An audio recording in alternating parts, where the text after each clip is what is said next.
The last time you felt in control of your life feels like a tiny blip in your past. You've been scrolling through your Pinterest feed and you even saved one of those productivity pins. You watched a few YouTube videos on how to stop procrastinating and downloaded one of those note-taking apps like Notion or Obsidian, thinking it's gonna somehow change your life. But none of it seems to have delivered what they've promised. And in fact, this notion of the 4-hour workweek that Tim Ferriss popularized in his book appears to be farther than it seems.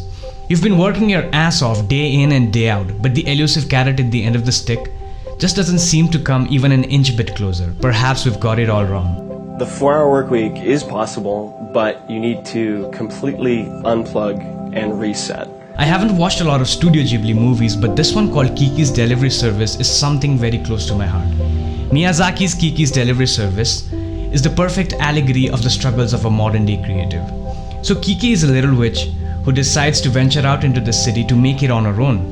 And she uses her flying powers to start a delivery service. You see, flying is Kiki's all-consuming passion, but the strain of her job slowly starts to kill her creative drive. The high demand for her services is a double-edged sword. And even though she gets to do what she loves, she slowly starts associating flying with drudgery.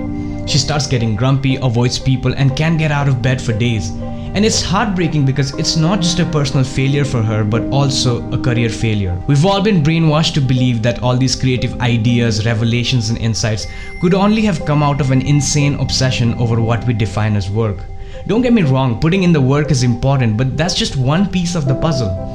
At this point, it almost seems like maniacally multitasking and being scattered all over the place has a certain aesthetic to it. And all these productivity gurus have us believe that the idea of a perfect day is chucking the items off of your to-do list. Years after losing his son, Itsuo Sekigawa is still in shock, grief-stricken and angry. Straight out of college in 2009, his son Satoshi proudly joined a prestigious manufacturer, but within a year, he was dead. Investigators said the stress of working extreme hours drove him to take his own life. The young engineer fell victim to the Japanese phenomenon of karoshi, or death from overwork. I recently read this book called Autopilot by Andrew Smart, a neuroscientist with a philosopher's stone. So my primary interest is in machine consciousness and actually reproducing, human-like conscious experience in a machine. And despite the fact that all over the world our working hours are increasing and every time management book in the market claims that you can and should get more done, the message of this book is the opposite. You should get less done. In fact, you should be idle. Everyone is busy these days. And people would rather bang their heads against the wall than be bored, because being bored apparently is fucking painful. At work, we're hooked in front of our screens while we're constantly juggling between multiple things. And while we're not at work, we say we're relaxing, but are we really? We live in an attention economy where all these big tech companies, marketers, and businesses are all trying to win your attention and hook you into one of their schemes or make you buy one of their products. I've heard that the only people who refer to their customers as users are either drug dealers or technologists. If you're finding it difficult to unplug from this hyper-connected world and disengage from your daily grind, it's not your fault because the system has been rigged that way. But it's 100% your responsibility to claim back your attention, your well-being, and the driver's seat of your life. And perhaps the answer lies in doing nothing at all. Here's what your brain looks like on an fMRI machine when you're constantly switching between one activity to another. Now here's what your brain looks like when you're doing nothing at all. This is known as the default mode network of the brain. And naturally, we tend to avoid noise in our daily lives. But when it comes to our brains, noise is good. If you want to prepare yourself some tea, you intuitively know that you need to throw in some tea leaves into the boiling water in order to make one. Now that is an example of a linear system wherein if you know what the input variables are, you can pretty much predict what the output is going to be. But that's not the same with non-linear systems. Even if you know what the input is going to be, the output could be something entirely different.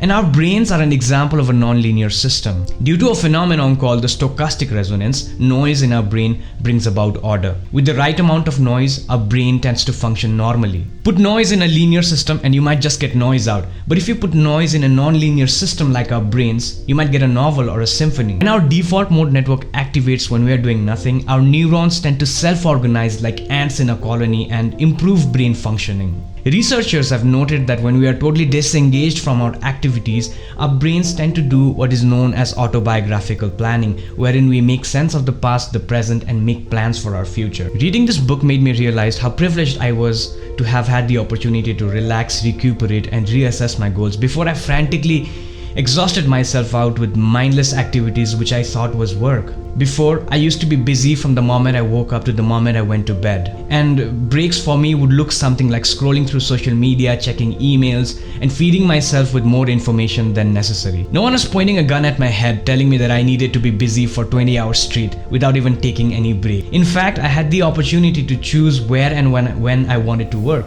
Stepping away from my work made me realize why I wanted to pursue a creative career in the first place. And it wasn't to burn myself out, it was to follow my passion. Not taking the time out to assess my thought patterns and allowing myself to self-organize had slowly started to make me hate my own work. And when I finally sat down to work after deliberately taking the time out to be idle, I realized how everything started to flow so naturally. This reminded me of that last scene where Kiki gets her power back after Ursula reminds her that by recharging, she can get her creativity back. And it's especially true for creatives in a time like these where the high demand is a double-edged sword. We are prone to burn ourselves out and creatively exhaust ourselves. And if you are in a similar position, I want you to know that before you associate your passion with drudgery, make sure you take long walks, look at the scenery, doze off at noon, and don't even think about picking your art. And pretty soon you'll realize that your art matters beyond just a job or money. If you are new here, my name is Subden and I talk about personal development, philosophy, and creative entrepreneurship. If you are interested in these topics, please subscribe because you'll definitely like it here. And on that note, seize the day.